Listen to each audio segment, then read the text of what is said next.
¿Cómo están? Muy buenos días, muy buenas tardes, muy buenas noches. Nuevamente soy David Silva de la Universidad Nuevo, cursando la materia de cartas generales.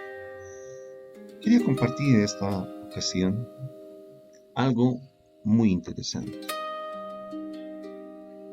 El hecho de que nosotros podamos en algún momento poder enseñar a través de una lectura dentro de estas cartas, de forma tal vez superficial, podemos leer algún versículo. Por ejemplo, a ver, Juan, para adelante, que nos dice: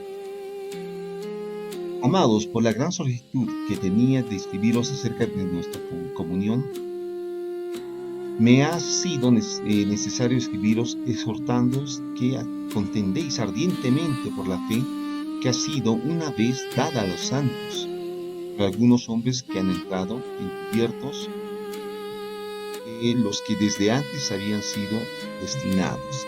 Si nosotros leemos, y es más, yo leía de esta forma, ¿no? Algo superficial, sin poderme dar cuenta, sin poderme cuestionar, ¿a qué se refiere? Que han entrado encubiertos. ¿A dónde? A la iglesia. ¿Y qué tiene que ver si hay muchas personas que han profesado la fe cristiana?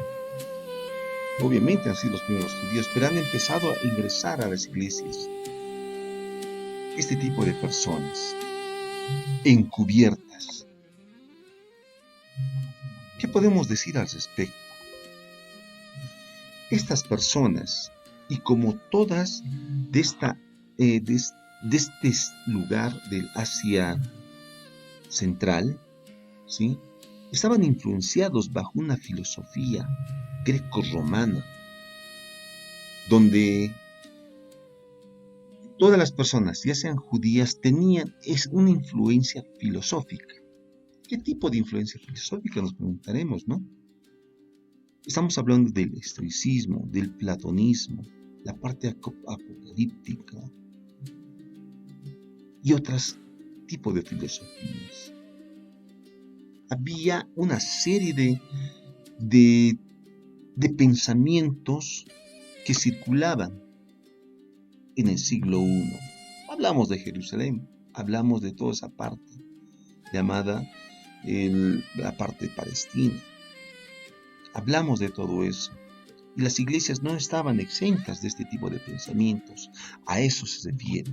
Si podemos entender la parte histórica, podemos entender esa influencia filosófica que ha tenido, podemos entender cuál es el propósito del autor en este tipo de cartas.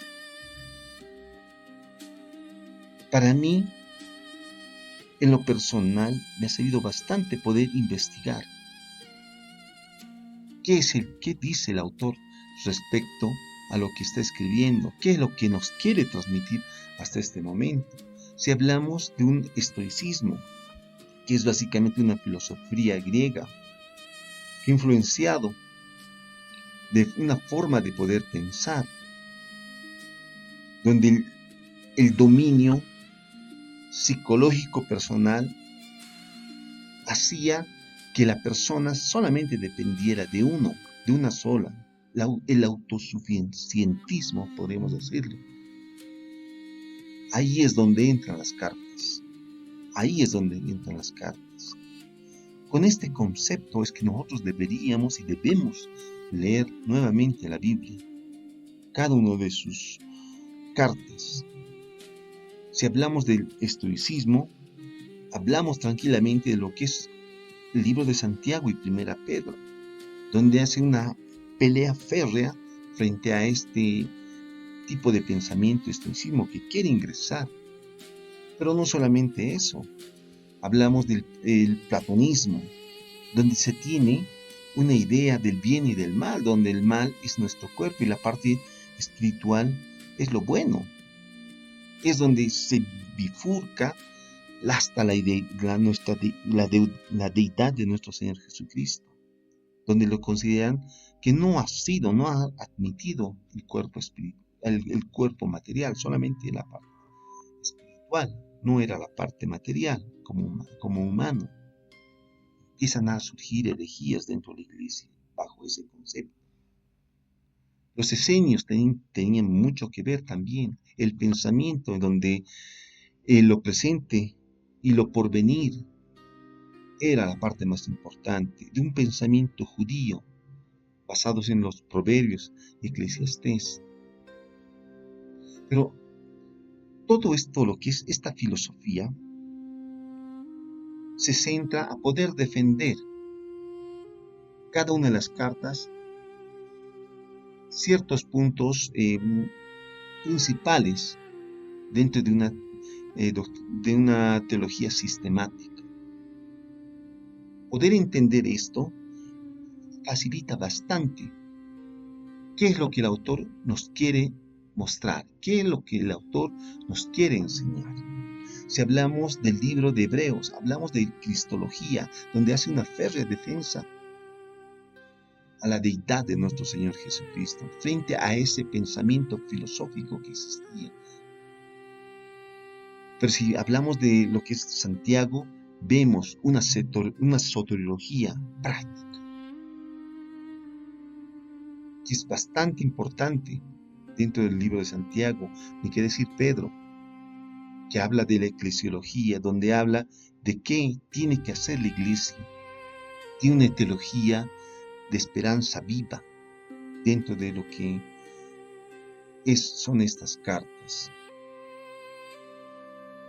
Así es que el pensamiento del siglo I, que está influenciando a los hermanos de la iglesia, y en respuesta a esto salen estas cartas en defensa del Evangelio de nuestro Señor Jesucristo. El Evangelio que ha sido predicado por nuestro Señor Jesucristo y ha sido diseminado en distintas regiones del Imperio Romano. Pero tienen esa misma filosofía, esa misma forma de pensar, y de alguna manera u otra tenía que ser limpiado, tenía que ser expuesto bajo estas cartas. Pero no solamente podemos enfocarnos a esas solamente cartas, sino hay otras. A otras cartas que también hacen también lo mismo. Hablamos del libro simplemente de Juan, donde habla del logos, defiende lo que es un logos desde un punto de vista estoicista. Hace una defensa. El libro de los Hechos entra bastante lo que es un punto de vista de epicurianismo, que entra y quiere establecerse en la iglesia. Colosenses, hablamos de las cartas pastorales, donde también se encuentra el inicio, o desvelan el inicio del proto-gnosticismo, ese conocimiento exclusivo de ciertas personas. Se va a hacer una pelea muy férrea frente a todo esto. Ya para tal vez poder finalizar este análisis que estamos haciendo en este momento, poder decir que estas cartas pastorales se enfocan, y es más, uno de los enfoques más importantes que tiene, por ejemplo, Hebreos, es la cristología, defensa de la deidad de nuestro Señor Jesucristo. El libro de Santiago, la parte teológica práctica. Primera de Pedro, la eclesiología. Segunda de Pedro, hablamos de la parte escatológica. Primera de Juan, vemos la encarnación de nuestro Señor Jesucristo, que defiende a lo que es el docetismo. Segunda y tercera de Juan, nuevamente con la parte eclesiológica. Judas, una teología de la perseveración, combate hacia la gracia de la libertad. Poder entender la parte histórica, entender el contexto social, entender ese pensamiento filosófico del primer siglo, nos hacen ver la realidad de lo que el autor quiere decirnos para nuestro tiempo. Como dicen muchos, que la Biblia solamente tiene una interpretación, pero tiene varias aplicaciones. Hasta el día de hoy, Estas filosofías están presentes, ya sea en nuestras iglesias o en nuestra sociedad. Y eso tenemos que tenerlo muy en cuenta y tenemos que saberlo discernir. Como líderes, estamos responsabilizados, estamos enfocados para poder discernir estas filosofías en nuestras congregaciones y hacer la defensa como lo ha hecho Juan, como lo ha hecho Judas, como lo ha hecho Santiago frente a estas herejías. Muchas gracias. Dios los bendiga.